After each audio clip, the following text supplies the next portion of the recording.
three areas, which are misconceptions and practical uses at home, benefits of mindfulness, and different ways to practice mindfulness. But first of all, let's all talk about what we are all thinking right now.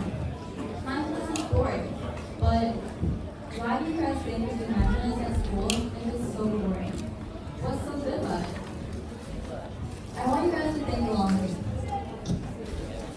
When doing mindfulness practices at school, right, your body kind of set a reminder for when you go through certain situations.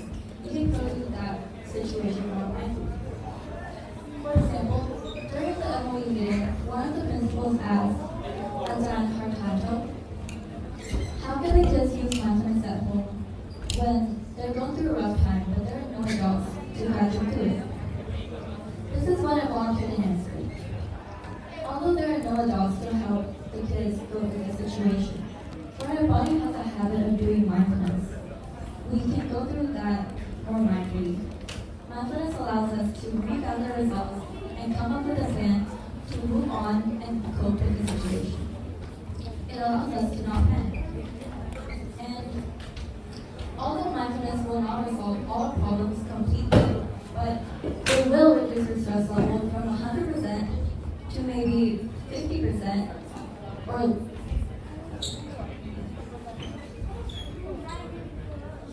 50% or less or more. Whether it helps you a lot or a little, it helps.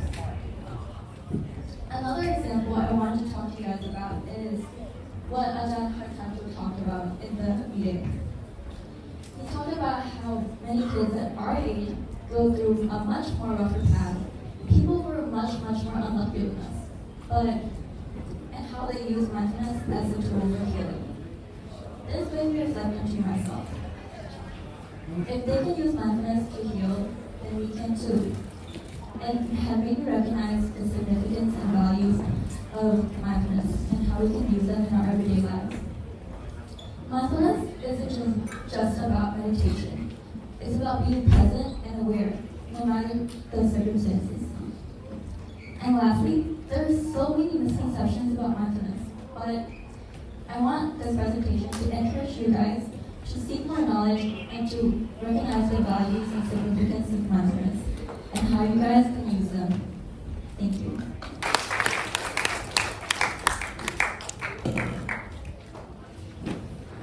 Before I talk about the benefits of mindfulness, just like you guys right now, at the MOE meeting, I had two choices. To sit open-mindedly and get a new insight on a topic I never thought I would change my mind on, or to not listen and waste my time here. Now with that out of the way, I would like to talk about the benefits of mindfulness in school. At the meeting with Arjun Hartanto and the 60 principals, I managed to simplify mindfulness in school to 3 key areas. First is less pressure, second is better attention, and 3 is rational thinking.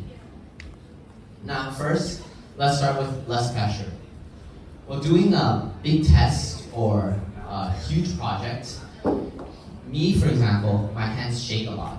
But one thing that mindfulness does is it really slows your brain down, and I feel like it really helps with dealing with it mindfully and calmly. Next is more attention. Now, I've read through a research report before, and it says that our brain can focus on one thing for a maximum of around 30 minutes.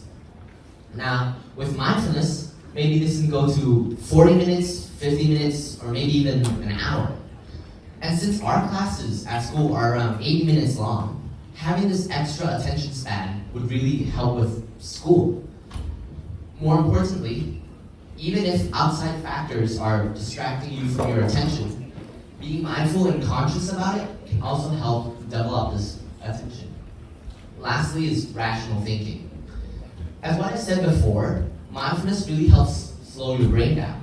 And this goes with rational thinking because maybe before saying something or doing something, you have something behind your brain that's telling you, hey, maybe I shouldn't do this. Maybe this is better. Thank you. Alright, raise your hand if you still think think mindfulness is boring after watching this whole presentation. Be honest. Alright, now I'm going to show you how to make it fun. I'm just like you guys. I used to associate mindfulness with just sitting down, closing my eyes, and breathing. But mindfulness can be so much more than that. Your favorite activities, hobbies, can also be a form of mindfulness too. The purpose of mindfulness is to make you aware of your intentions, feelings, and surroundings, and overall better yourself. So by doing a boring activity, that purpose is defeated. These activities can also be as simple as stretching, coloring, or playing with bubbles. At the annual meeting, Ms. Gift asked me, Marcus, and Blessed to show the principals our favorite mindfulness activity. So we showed them a mindfulness activity that the NHS came up with, which is the bubble activity. The purpose of the bubble activity is to relieve any stress or tension one may be feeling.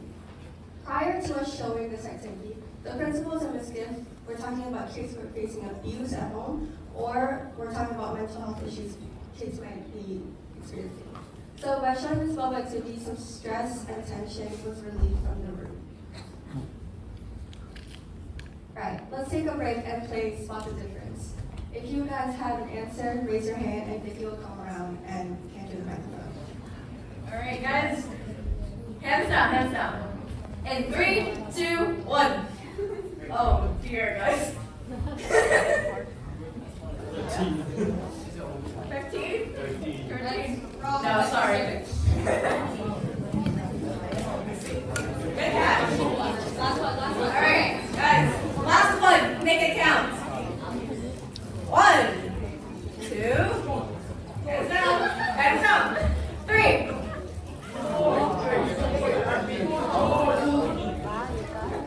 Alright, give us your answer. 10? No, sorry. Wrong. The correct answer is 8.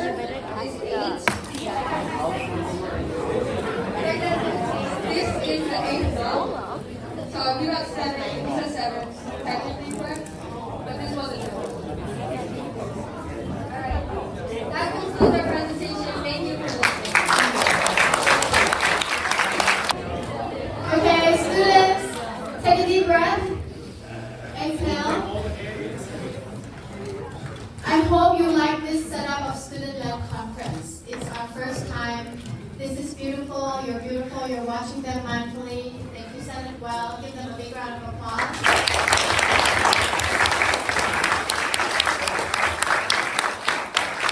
Now it's transition time. Please slowly walk to the next conference topic and be on time. Thank you.